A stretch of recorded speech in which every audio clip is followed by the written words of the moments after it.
They called it white gold.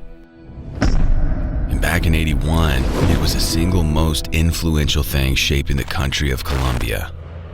For better, or for worse. Hello, this is Richard, this is Games Freezer, and this is Richard's rapid review for Narcos, Rise of the Cartels.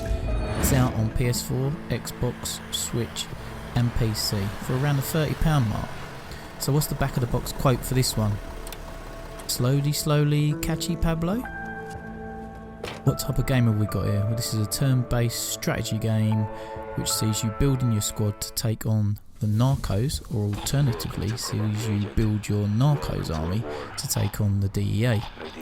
It's based on a hit Netflix show, and this game has some brilliant source material to draw on, as the show told the story of the rise and fall of Pablo Escobar in a tense and dramatic adaptation of the true crime story.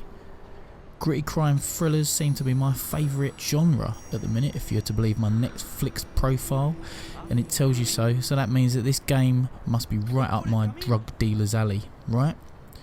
It feels like a great move to go down the turn-based strategy route for this game. They could have quite easily have just dished up another serving of generic FPS fodder with some Narcos references thrown in. Good on Kuju and Curve Digital for taking us down a path less well trodden when it comes to licensed games.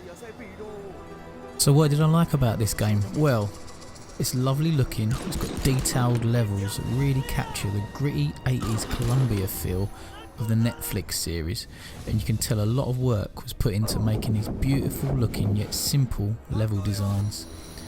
Also, a good solid tutorial made it really easy to pick up this game and start running with it immediately.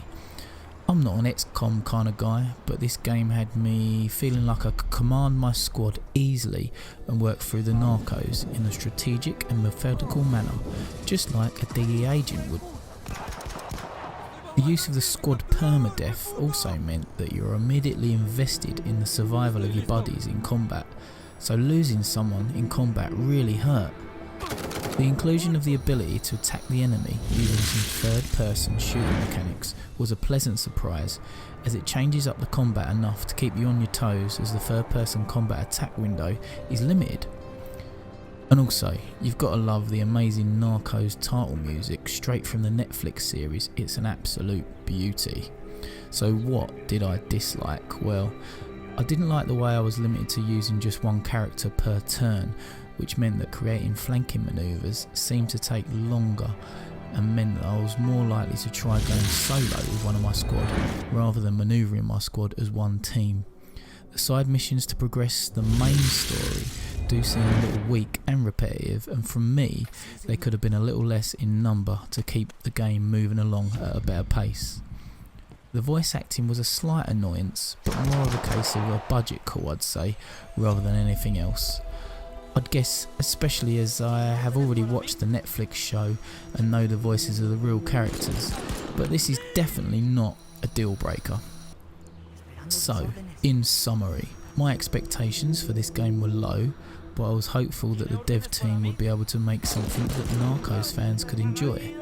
I'd say that they surpassed my expectations and have made a fun, turn-based strategy game that, although can become a little repetitive at times, more than makes up for it in the atmosphere and the lovely level design.